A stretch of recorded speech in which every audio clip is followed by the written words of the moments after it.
surgery of the urinary system. In my experience, procedures involving the urinary system is the most common non-elective surgery in a clinical setting, specifically urocystotomy. But before we go into the surgical technique, let's start this chapter as we have with the others, the anatomy. The urinary system for males and females are similar with the general composition of the urinary system. Namely, everyone would have a pair of kidneys, then you would have a pair of connecting ureters, which drain into the urinary bladder and travels outside through the urethra. However, the similarities between the male and the female urinary tract would stop there. The male and female animal bodies would have differences in their tract, which are in direct association with the genital system. This is the reason why the two organ systems are usually combined into the urogenital system. Let's talk about the kidney first. The kidneys are paired organs located on the retroperitoneal space lateral to the aorta and the caudal vena cava.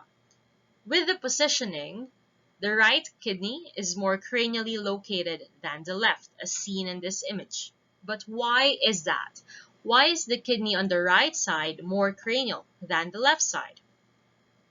You have answered this in my class multiple times, and even in anatomy. It is because of the stomach, which occupies most of the cranial left aspect of the abdomen.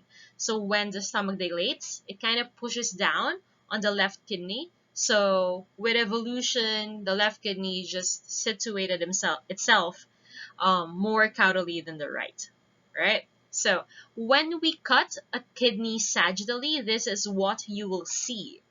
The kidney is covered by a fibrous renal capsule. This capsule is not just a covering for the kidney for its protection, but it actually helps it to be held in position along with the subperitoneal connective tissue. The kidney, as you may know, is divided into a cortex and a medulla, and these two parts are separated by the cortico-medullary junction. And in a live animal, this junction is very much evident. The renal pelvis is a funnel-shaped structure which receives urine from the renal calyces and directs it into the ureter. Now, the kidney is supplied and drained by the renal artery and the renal vein, which are direct branches of the aorta and the caudal vena cava, respectively. These blood vessels tend to vary considerably from animal to animal. Sometimes the renal artery will not come from the aorta, but would be a branch of the cranial abdominal artery, or could be a branch of a much more, or it could be a branch of the ovarian artery for females. I've seen that as well. And also the vein could vary in from where it comes from. All right, so this emphasizes caution when you are ligating these vessels during nephrectomies. You have to carefully isolate the vessels that are supplying the kidney before you ligate anything. The urine then drains into the ureter from the renal pelvis and enters the dorsal surface of the urinary bladder through what we call slit-like orifices. Ureters which do not open in that exact location are called what? Do you know? What if the ureters open in the urethra already and not on the urinary bladder? Or in a different position? We call those ectopic ureters. We will be discussing this in more detail in the next slides. The urinary bladder has three parts: the neck, body, and apex. There is also an oblique, smooth muscle which is found around the neck of the bladder as it drains into the urethra. When this muscle is relaxed, the bladder stores the urine, but when it is contracted, the bladder releases the urine. What muscle is this? Can you remember? Anatomy. Hmm. It starts with the letter D, as in dog.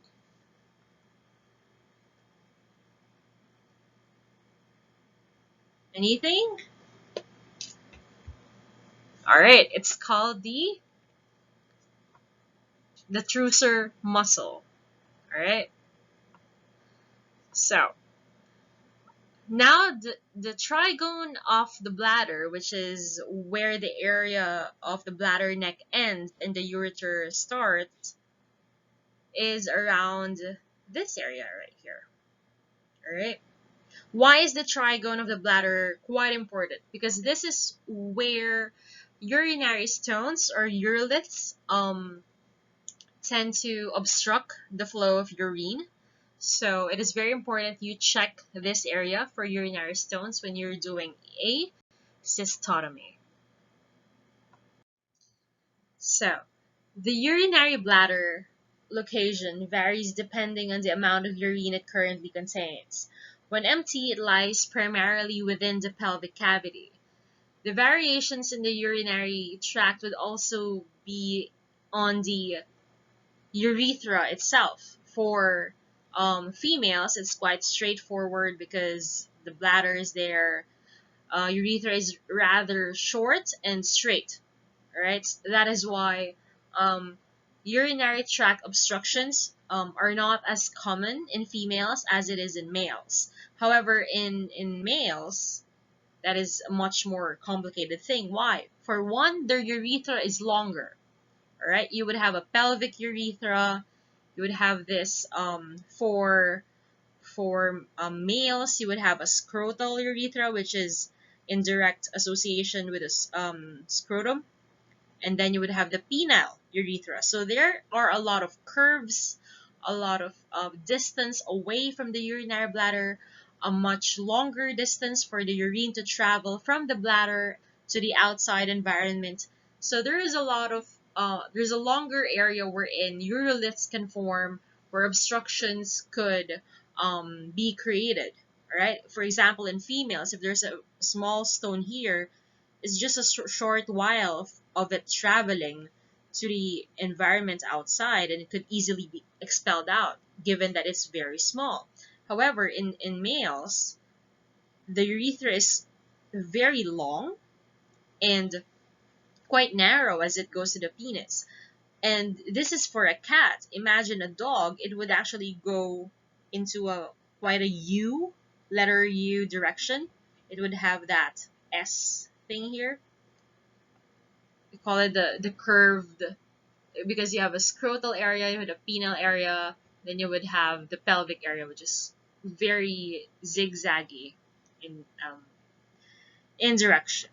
All right, I apologize if my recording is quite impromptu. I'm not reading anything. I wasn't able to write a script because I'm busy with the orientation. Anyway, all right. Ectopic ureters, or sometimes we call this ureteral ectopia.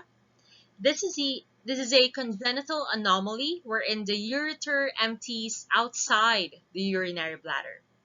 All right. So ectopic ureters are the most common congenital cause of urinary incontinence in dogs, and the most common location of termination. Normally, it would end on the bladder, but sometimes this is the normal. Sorry, not the normal way. But sometimes it should end here. It should enter here. So sometimes the ureter would go through a part of the submucosa of the bladder and enter on the a much more ventral aspect of the bladder, much more caudal aspect of the bladder rather.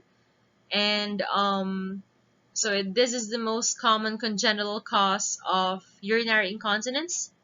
What when we say urinary incontinence, what does it mean? What do you think? Urinary incontinence. Usually dogs and cats would urinate in one stream, right? I think we call this in Filipino balisawsaw. right? As if they cannot control their urination, right? They would just suddenly pee on their own without them getting up, without them doing the normal behavior of a dog or a cat before urinating. So that's it.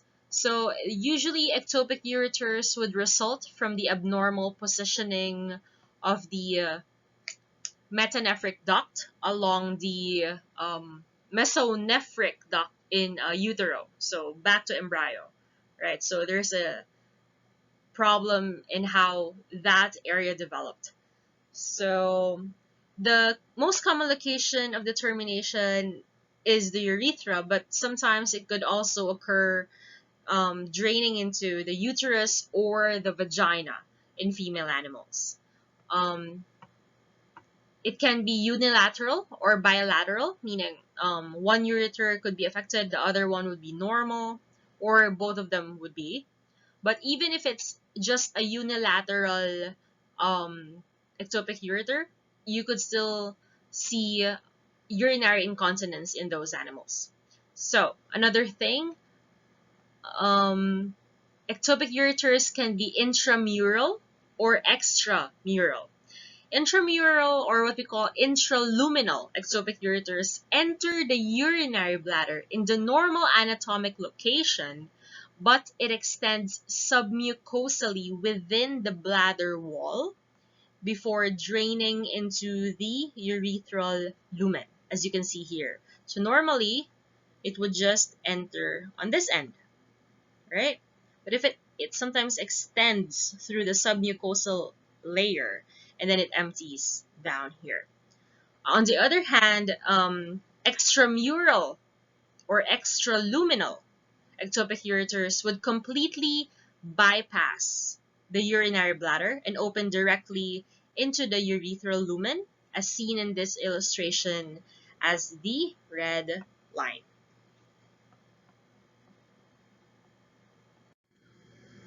Ectopic ureters can come in many forms. We discussed intramural and extramural placements. There are also cases wherein there are double openings in both the bladder and the urethra. In some cases, intramural ureters would have multiple openings, or what we call ureteral troughs. Right?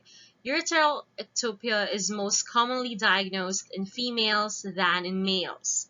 Males are also affected, but may be less commonly diagnosed because the opening of the ectopic ureter is closer to the bladder than to the tip of the penis.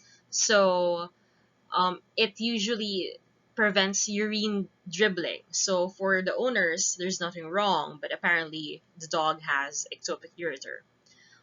This condition must be suspected in any young animal that has a history of urinary incontinence, either since birth or weaning.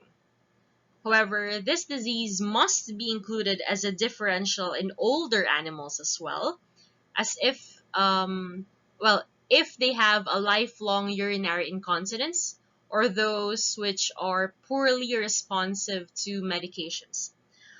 Even animals with normal urination can have this condition as long as the ureters open near the trigone.